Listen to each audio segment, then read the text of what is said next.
Good afternoon. Yes, Jess, it is just turning on afternoon here at Lady Cutler. The beautiful Dubbo. Have a look at it in its finest. I'm Nathan Loveday. I'm joined here in commentary by Jason Stanton. And Jason, how's the day been for you so far? It's been good, and there's a lot to live up to after the last week with the Southern Conference in terms of the standard and the speed of play. But we've got a great surface, great conditions, and we're seeing another weekend that's kicked off with fast-paced touch. And here we go. Here we've got the Peninsula in the navy running right to left. And the Carlingford Cyclones in the royal blue and the orange. And an interesting start to the game. And referee Brendan Sanderson with Alec Clark and Ryan Waite. They'll be for the youngest and the brightest. As Peninsula go on the attack, and they go the bounce play. They've got him at 6s and 7s, and that's a great play to start. Peninsula go bang to start, Jace. Gee, that was crisp, that little bounce play that we call it. The link looked like he was holding a nice tight line, and as the ball was about to be passed, stepped out. That's that bounce that Nathan called, and a beautiful start to the game. They did it well, didn't it? Crisp. I don't know whether the defence did a lot wrong. It was very sharp early. It was just, I think, the player at a little bit of 6s and 7s here with the footwork, and he was able to go through, and as you said, the bounce, and they throw it out wide, and he can't hold on to the ball. It's Jack Sooty, and I'll move forward here as get up over the 7 and go forward and take it up now. And you can hear the wind in the background. The wind's been here all week. Pretty much he dropped the ball. Ryan Waite was the number 1 referee last week, and Brendan Sanderson's jumped on the field here to give his 2 bobs worth. And we've got a penalty here for, I'm going to say, a swipe. And yeah, Ryan Waite last week was impressive, Jace. Yeah, Ryan got my Guzmani Gomez referee of the tournament. I was particularly impressed with I actually can't recall if it was the boys or girls, but I think it was one of the 16s games. He made some great calls in the final, nice and composed, brave calls, and I was really impressed with his refereeing last week. We've got a nice step short dive over. I think it's going to be a try. And Sanderson points to the spot. Peninsula getting that penalty on halfway. And they extend their lead to 2, and Carlingford, they're going to need a right to reply very, very quickly. Yeah, there's been a noticeable difference in level just to start this game. Peninsula's come out full of running, and the Cyclones, they'll have to reset and refocus, otherwise this game could easily blow out from them, because Peninsula started at a much higher pace than what Carlingford have. As Carlingford, they're looking for the ball, they're dancing around, and referee Wake will go through and give a penalty to the Cyclones, and I'll tap the ball, and that wind is starting to pick up something severe as Friedman there looking to dance with Knight, and Friedman gets the ball away back to Knight, and he gives it, and there's Knight with the ball, and Friedman looks a little quickie, but as you said, it's lacking a little bit of pace, and the piranhas are just eating them all up here. They're going to look for the sweep, but he settles down, and Knight's with the ball, and Friedman's looking. He comes under, and Sooty can't handle it, and just a lack of direction on that play, Jace. Yeah, a little bit flustered because, Peninsula's come out pretty hard, and we've already seen some strong games today in the 18s boys with Manly, Northern Beaches, Central Coast, really strong. Maybe Peninsula's one of those ones that want to be thrown in the mix with those top teams that are going to be fighting it out on finals day. That Central Coast area we know is a big breeding ground for the future of touch footballers. Look at the speed. They give the ball back, and he goes short, and he had the option long, but it was a good read by the winger Sooty there. Not everything going right for him so far, but that's a great bit of defence there. Yeah, that was impressive, and we've seen that a little bit throughout some of the games today, where some of the teams get a little bit flustered in their drive when they're up against a more fancied opponent, but their defence on the line is often quite strong. They scramble, they talk a lot, keeps them in the game. So Cyclones will be looking for a lot more of that. As the Cyclones they've been trapped down here in their own half, and Knight with the ball gives it away, and I think late was the call by Sanderson. He gets right on that Junior State Cup logo, and take this opportunity as you can see from the footage, the stadium field, all the fields around this venue here at Lady Cutler, and at Veens here, the venue is in magnificent condition. Jason, I know you've been out and about, and you've been to the merchandise tent and the Grip Stars and Budgie Smuggler tent as well. You've been everywhere this morning. Yeah, anyone that knows me knows I'm very, very particular about my products, and I don't like giving shout outs unless it's great stuff that I'm wearing, and I happen to be wearing the Grip Star socks as we speak, and I've been impressed. I actually picked up my first pair last weekend from the Grip Star tent, and I've been wearing them around, really enjoying them. So for those that don't know what it is, it's sort of got I don't know if it's rubber, what do you call it, poly something on the bottom of the sock, and gives a bit of a grip and stops your foot moving within the shoe. So very comfortable and great for performance. And Cyclones on the drive there, cough it up, and Peninsula, as you said, Peninsula looking to extend their lead to 3 here. They'll go forward, and that'll be Zane Smith as they head to the box. You've got Marks now, and Smith going for a sub, and here they come, the reinforcements on the field. You've got, that'll be Turner with Tucker, with the ball, and he'll take it about 10 out, and they're going to look for a strike dumped. I dare say there's right. He'll get the quick. He's got him, all ends up. He's got him beat. He goes short, and Hickey is touched. It's good defence. Sudi on fire on this wing here for the Cyclones, and they got one last touch as Hickey with the ball gives it away, and that'll be Wright. Wright steps off the right, and he's caught. A good defensive step by the Cyclones there. Yeah, they held him out quite well. I was particularly impressed there with the number 5, Russell, when they did that quick release or the quickie play. Rather than standing behind Wright, he actually got round the side and gave it to him very quick off the ground. And sometimes we call that downtime, or how long the ball's on the ground. And Russell did an outstanding job there. Cyclones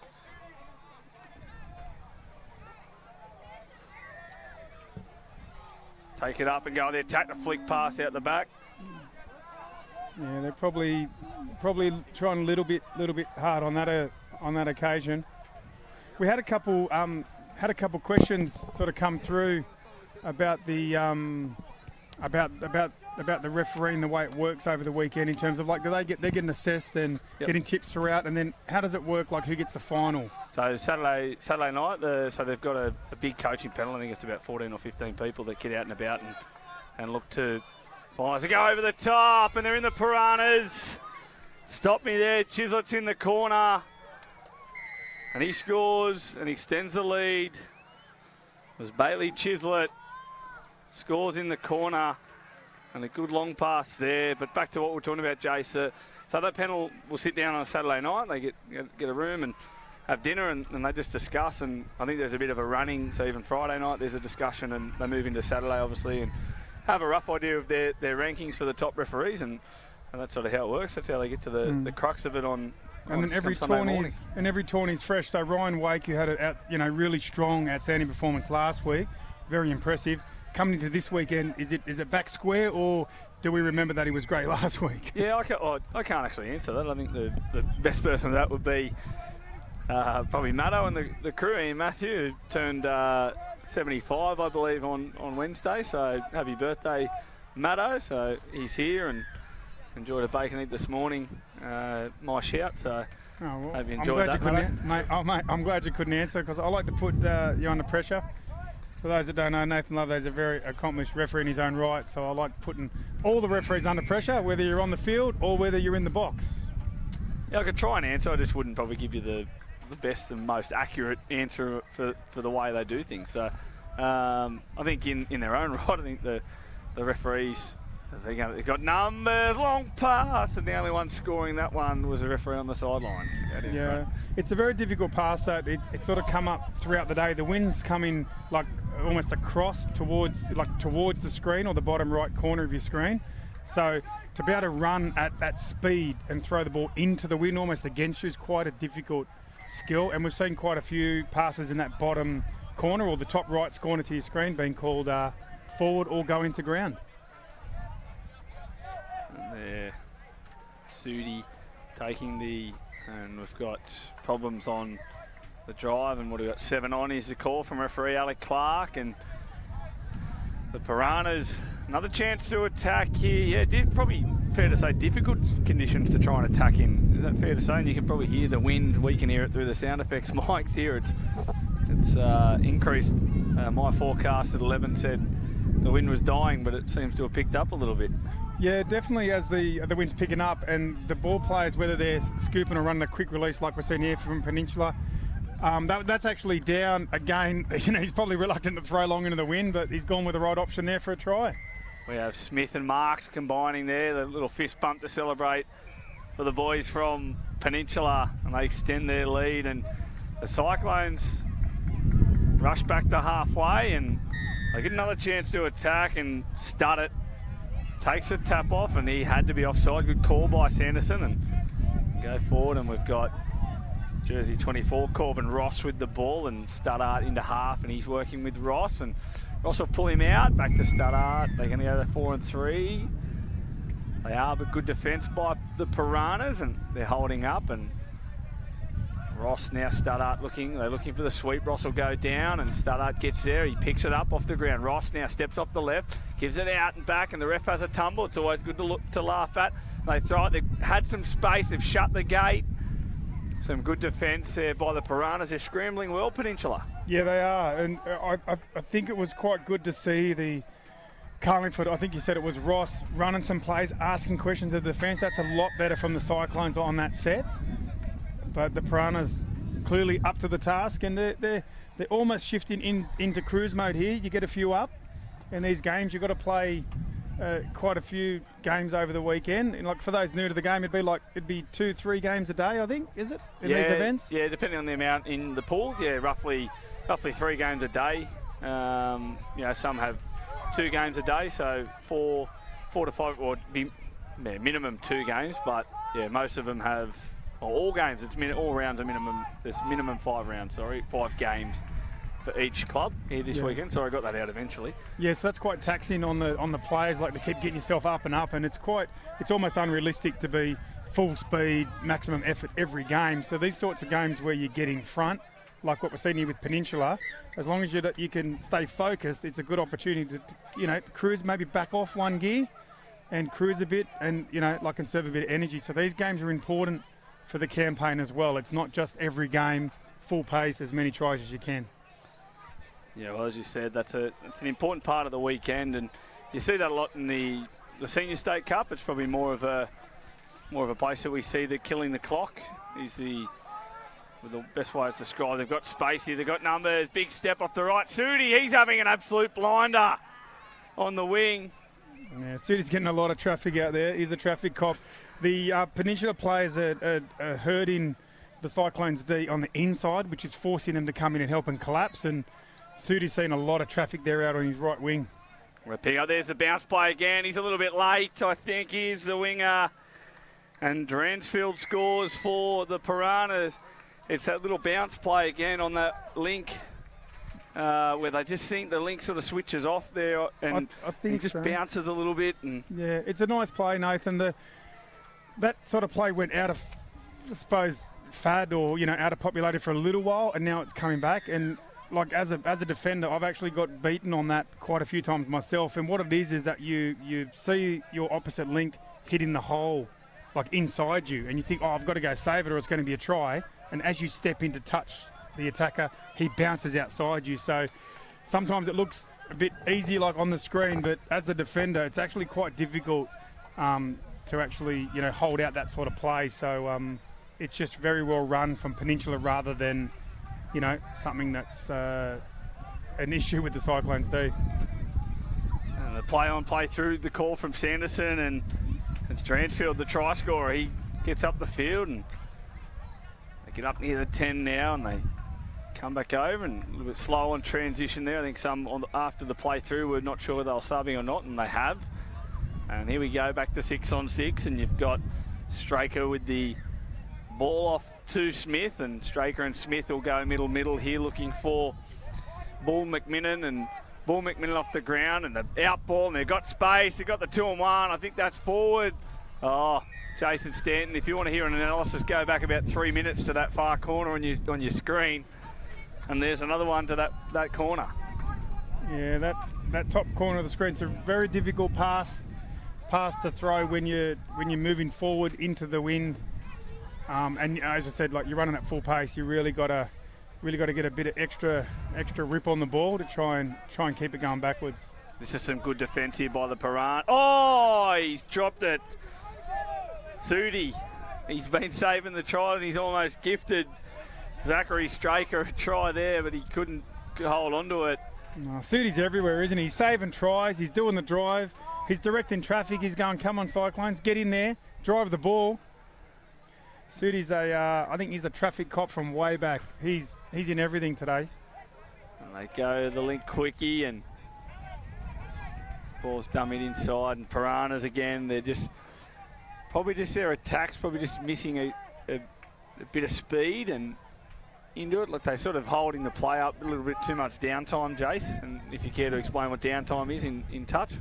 Yeah, so downtime's when someone gets touched, obviously they place the ball on the ground like you saw there, and downtime's how long it sits there before someone can pick it up and give it to a live attacker, because during that time the defence can get back onside. And when Nathan, when you're just mentioning about maybe Cyclone, being a bit off the speed or this or that, that's like influenced by the defence as well. Like Peninsula getting back onside early, they got good comms, so it sort of makes Cyclones appear a bit slower than what they are because the defence is so strong. As you said, they're quite structured as well, Peninsula. I think they're definitely putting their hat in the ring. As you said, we've had the Central Coast boys and Northern Beaches boys, Manly this morning. That finished, I think, 4-3, Manly. And yeah, Manly showed some good stuff, and then Northern Beaches looked to be the team to beat. So a try here. Referee Clark bring it back. It was a good hole run by Russell, but the referee brings it back for a forward pass off the ruck. I like what I'm seeing in Russell. Those sort of, getting that quick downtime and getting to the side of the of the dumper, which we spoke about earlier, hitting a nice tight line there. And if you look in DC, how he's leading the press, getting up, there's some really good things there from the number 5, Nash Russell for Peninsula. I'll get up here, and this press from the Peninsulas, as you said, I think it's definitely a contributing factor to the speed of the Carlingford attack, but they're getting off the line awfully quick, Peninsula, and it's almost too quick, but it's not. There was a lot of anticipation in the modern defensive lines, aren't they? They're sort of like there's a lot of watching stuff on YouTube or Bar TV, or they're really understanding what the attack's doing. So the defence is like anticipating, almost know what's coming before it happens. No, getting for the strike dump, but another penalty here, and appears to be a game where, just with the score it is, I think it's 5-0 currently to the Piranhas, and as you said, this will be a good opportunity for the Piranhas to just sort of look to kill the clock. And there's Dransfield, he looked to get the quickie play, and he's called a touch there, the defender. On the attack, and Dransfield gets the counties in, and he pumps short, and it's a hole. It's a great hole from Byron Marks. They combine again, I think for the 3rd time. Peninsula extend their lead. Yeah, and I like to add a bit of trivia or a bit of history to that. You might have heard Nathan call out counties, which was a quick release from a middle link breaking like to the long side or towards the other middle, and someone might, you might be thinking, where does counties come from? Well, there's a team called Counties Manukau in New Zealand, and in the 2001, I think it was, or 2002 Nationals, they invented that play, and we've affectionately called it counties ever since. So whenever you hear these moves, sometimes it's good to dig through the origin, and you might come up with some interesting some interesting facts there. I don't know if that's useful or not, but that's where that move came from. I think there'll be plenty of youngsters, and even maybe some of the guys from the 18s looking at the footage a little bit later when they have a look at the Peninsula and try and break them down for the potential final. So there'll be no doubt some coaches, probably Mitch Walkerton from the coast, and you got Wongy, Nathan Wong, and Jonathan Palau, and Harry Berryman from Northern Beaches. I'll probably have a little bit of footage a bit later. There's a couple of great exponents of the games of the counties at the moment. Dylan Hennessy probably one of the ones that comes to mind straight away when you talk about Dylan Hennessy's all class. So we might as well explain how to defend it then if we're going to say to run it. So what you want to do if you're the outside 3 players and they're running that quick release towards you, you want to get 2 or 3 steps off the line to sort of take a time away from them. Then you want to almost like tread water or jog on the spot and let the play unfold in front of you. Because what the ball player that gets the quick release, what he wants to see is 3 defenders charging at him. So he's got an easy option, hit short or hit long. So if you can take a few steps off the line, take his time away, then almost pause, that makes it difficult for the ball player. So that's a bit of a tip that might help some of our crew coming through on how to stop the counties. There you go, ladies and gentlemen. You heard it here first. Jason Stanton breaking it down. He's our expert. You'll hear him throughout the weekend.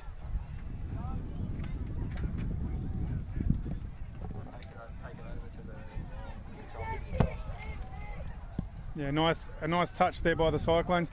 The other thing too that I've found interesting in the last weekend at the Southern Conference, and then we're starting to see it a bit here today, is the way that the referees work like as a unit with the 3 together. It's not like back in the day. Oh, it's a nice try. We'll come back to that. Is that the 11? Is it Zane Smith? Made that look too easy there with a nice quick release, stepping off the left and finishing the try. But with the referees back, 100 years ago when I used to play, you'd be like 1 ref, and then we thought, let's help him out and get 2. You've seen that with the NRL a bit as well. And then you look at the touch where you got 3, and one of the things that's not immediately obvious is that the 3 referees work together. So the outside referees are talking to the controlling referee or the one in the middle, and we saw that again. Last weekend, and we're seeing it again today, where it really helps getting the right call. And is that where do you prefer to be, in the middle or on the outside? Or I prefer to be in the middle, that's for sure.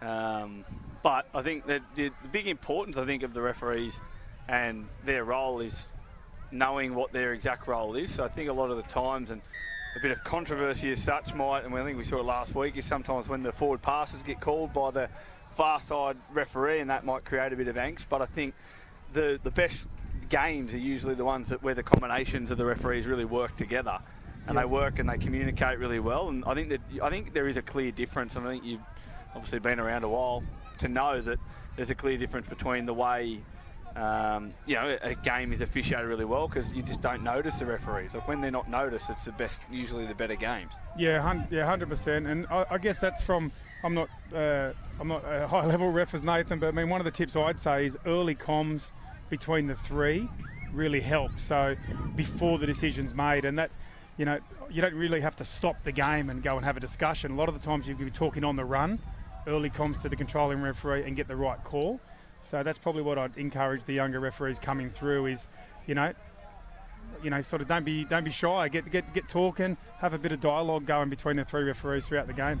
I'll just get you speak about that, talking on the run, and one of my pet peeves is when they decide to have a committee meeting at a try in the corner. They pull out the chairs and the tables. Sorry everyone, I've started him off. Sorry, apologies to all the viewers at home.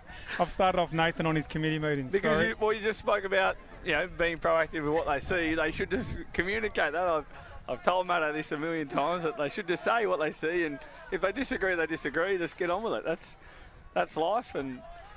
But we haven't seen it yet, and the referees here are doing a good performance. They're getting a good workout here with the back and forth, a little bit of drop ball come into the game, and quite a few penalties in this game. And I think it's probably a little bit to do with fatigue. Whilst the wind's up here, it's still quite humid and still quite muggy. Not as warm as last week, obviously. You got the long sleeve on today, which you wouldn't have donned last week. There's no question of that. So a little bit difficult, but completely different conditions to last week. Yeah, it is a bit different with that, and I don't mind my long sleeve. Hyperactive merchandising, shout out.